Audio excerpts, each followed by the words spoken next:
Hey everyone. So, black people in movies. As most of us can remember, we as black people, most of the times were characters such as the sidekicks, the ones who should help the main character, who was obviously white, or just to be the first guys to die in a horror movie, or in an action movie, or in a war movie. I'm looking at you, Apocalypse Now. I so would have loved you if I didn't notice that the black dudes were the ones who died first. Yeah, that really diminished points for me. That really diminished points. But as time went on, black people started becoming the main character of the movies. Black people started becoming directors of certain movies. And yeah, we could normally see a black superhero or black action star. And it was something so beautiful to see. It was very nice. It felt interesting because I'll be honest with you guys. I'm not that type of dude that likes to pay attention a lot on the whole, oh, damn, he's black, so I gotta. No. For me, the first thing that matters is it interesting enough for me to care about the story? Yeah, that's always been my stance. That's always been my stance. But this is where things get confusing. We can't deny that there is a certain type of difference in movie making when it's something that was made with black people and then when there's something made for white people. And this movie, They Clone Tyrone, totally blew my mind and made me realize something that it took me a while to realize. I only realized it right now because it's so common. And that's thought-provoking movies and surrealism. What are thought-provoking movies? Thought-provoking movies are movies that, just by the name, thought-provoking. Thought-provoking movies are movies that make you actually think about your own life after finished watching them. Are movies that make you wonder and think about them. Think about how things are going on in your life, if they actually make sense enough. These are thought-provoking movies. And these types of movies basically have been my favorite in the whole spectrum of people's favorite kind of movies. Even I love them. I love them so much. And I realized that thought-provoking movies are movies that have been made for a very, very long time, especially with Kubrick, with Eyes Wide Shut in 2001 Space Odyssey. David Lynch with Twin Peaks, I still haven't watched it, and Eraserhead. And we have David Fincher with Fight Club. These are thought-provoking movies. I think we can all see what I'm trying to talk about so far with these movies. They have one thing in common. There are predominantly white people movies, and they're movies that make you think about them in a certain way. And these types of movies, you could actually tell that they touch upon some very serious topics that if it was made by a person, let's say like me, it wouldn't be released. Or if it was released, I would obviously be murdered or something. Or it would just stop right here as an idea, just a piece of paper written with it as an idea. It wouldn't see the light of day because these movies have shaped many people's minds and perception about how should we live our lives. And I love them. I love them so much. I can't even choose my favorite here. They're all amazing. Oh yeah, and Requiem for a Dream, another movie. This movie made me stop getting high just for you to see how much of a thought-provoking surrealism movie is. And why am I talking about this? How does this actually ties down to black people? This ties down to black people in one sense. As I said in the beginning of the video, black people started becoming superheroes and action movie stars and making, comedy movies, any type of movies they want. And then this happened. I only noticed the first movie I can remember from black people that was thought provoking for me in that sense. It was Get Out. Get Out was the first movie I actually noticed that, hey, hold on. I think we're onto something. And not only script wise and direction wise and movie wise. Basically, those were my first thoughts because I wanted to understand, like, what the hell did Jordan Peele do? This guy was a funny man. I had here a funny quote from from him. Yeah, I just wanted to see what the big deal was. Why he has 100% in Rotten Tomato. How? And then when I watched the movie, I noticed how many thought-provoking and surrealist topics he touched on the movie. And that blew me away because he pointed out the obvious. He pointed out the obvious that I only realized after watching They Clone Tyrone, that we are already making thought-provoking movies in the black perspective. And that is amazing, but incredibly scary. What do I mean by incredibly scary? I mean incredibly scary because, as you know, the history of black people, we've been slaves for half a century. So that means that our perspective of the world varies so damn much from a white people's perspective of the world. It's a very different complexion. Let's say it's like, for example, if horror movies actually became mainstream, but I meant the African horror movies about witchcrafters, things like that. If these movies became mainstream, my God, you wouldn't sleep at night. I even don't like to watch it as an African because, as much as they might be like movies, there is a 50-50% chance of that actually happening. I would tell you all of the creepiest things I've actually seen happening that are so real, but that's for another video. Maybe I'll put it here after I've done it when I visit here. So yeah, that's what I mean by how surrealism in black people movies is becoming alive and well. And from Get Out, we've got Us, another movie from Jordan Peele. Then we had Nope, another movie from Jordan Peele.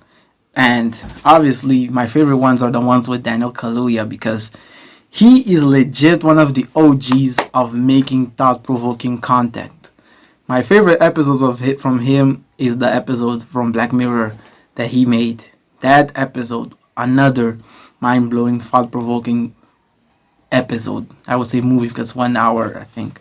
And when I started noticing that from a black actor, just made me realize how these types of content long time ago, they wouldn't be possible. They wouldn't be possible because they are touching very sensitive content, and it's coming from the perspective of black people. That means what does that mean? That means there's more relatability. There's more relatability coming from a black person rather than a white person watching that movie. A white person can relate, yeah, but it won't be the same way as I will relate when I've seen what I've seen. That's why when I watched They Clone Tyrone, that's when I noticed that thought-provoking movies are something that we can possibly do right now. And a long time ago, black people couldn't do it. I noticed that it's so common, and it only blew my mind because we have content like Atlanta. And now to talk about the movie They Clone Tyrone. This movie right here, the title simply suggests blah, blah, blah, blah. The title is simply suggestive enough for you to realize what it's about. It's about cloning Tyrone. Without getting into spoiler territory, I'll mark here when I'm getting into spoiler territory. But so far, what I can say is this movie, the way John Boyega performed, he totally deserves to sit on the pantheon of black people, of black actors who've made thought-provoking and surrealistic content. He deserves to be alongside Lakeith Stanfield with Sorry to Bother You in Atlanta, Donald Glover with Atlanta,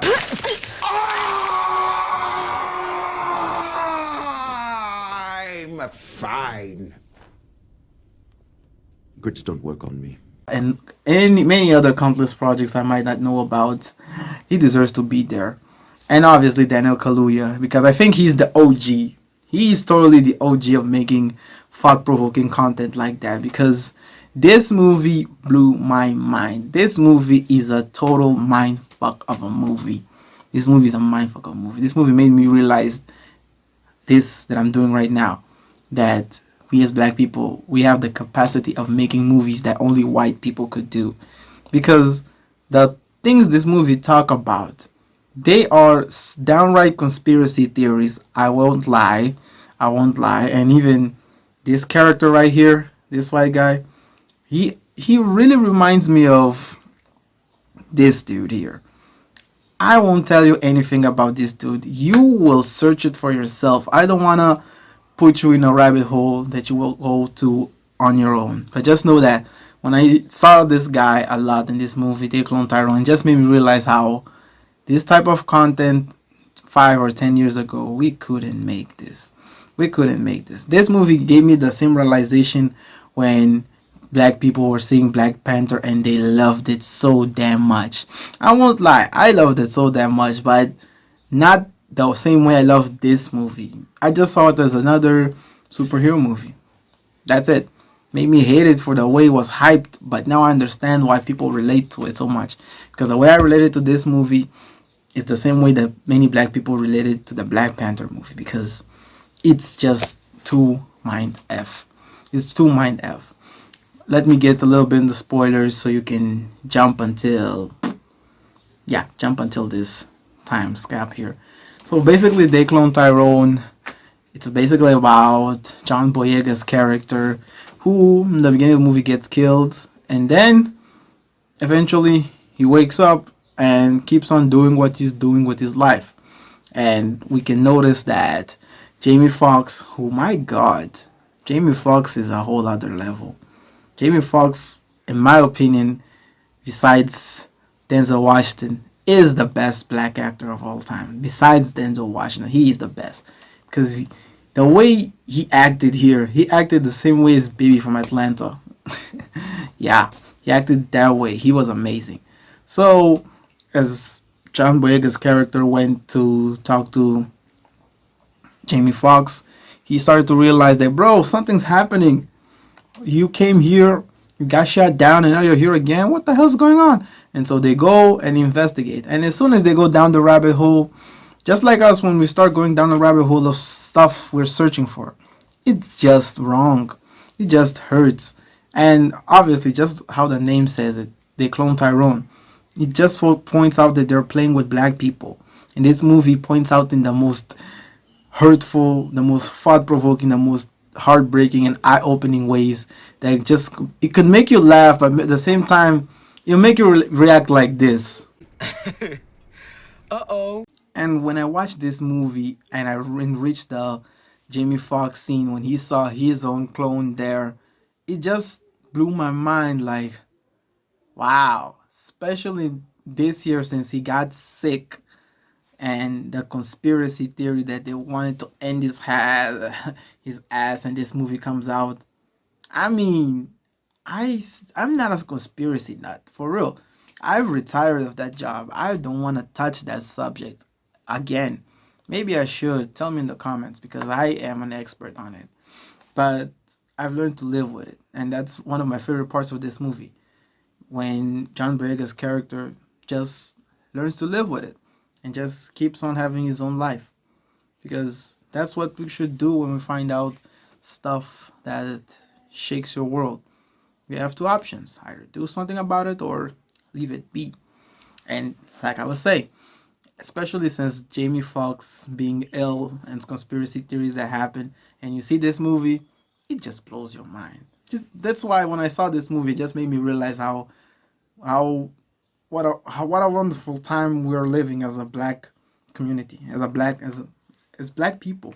What a wonderful time we're living, because long time ago we couldn't do this. Long time ago we couldn't do this. Long time ago if we tried to do this, it just wouldn't happen. It just wouldn't happen. Maybe the people Dave Chappelle mentioned on a Saturday Night Live, whoever they are, maybe those could do it. But us, only now we can do movies like these. Only now we can do movies like this. It's rewatchable. I love this movie so much. And if you like this movie, check out the TV shows Severance and Atlanta. Severance, it's for my people, but it got the same gist. It got the same point because it's a mindfuck movie. Yeah, Severance, Atlanta, sorry to bother you. These movies will really open your mind and it make you relate on how In this world, it feels like we are being controlled by a higher force. And I don't mean God. And I hope they don't take anything away from me. Whoever they are. I cannot rate this movie. I just know that this movie is just too amazing. I loved it. I want to rewatch it, but at the same time, I'm like, should I? Dare I? I haven't even went on the rabbit hole for this movie. Just on Facebook, I just suddenly saw a post, someone saying Afro surrealism, and it made me realize, wow, so beautiful we can live in this time of Afro surrealism movies. Because a long time ago, that would have been unlikely, and now we can. We can. It makes me so proud. What? Vibes. So, what do you guys think? Is this movie actually everything that I've just pointed out? Am I overhyping myself? Am I only using my black card to justify how good this movie is? Or am I actually right that this movie is actually good and it makes you think about things in life? And it starts to make you wonder if everything was actually designed the way this movie pointed out to be. Tell me something in the comments below. Thank you so much for watching until here. Bye. Yeah, a lady friend told me to do this. Should I post a pic of her? Nah. But hey, yeah, I did it. Had to be done. Later. Bye.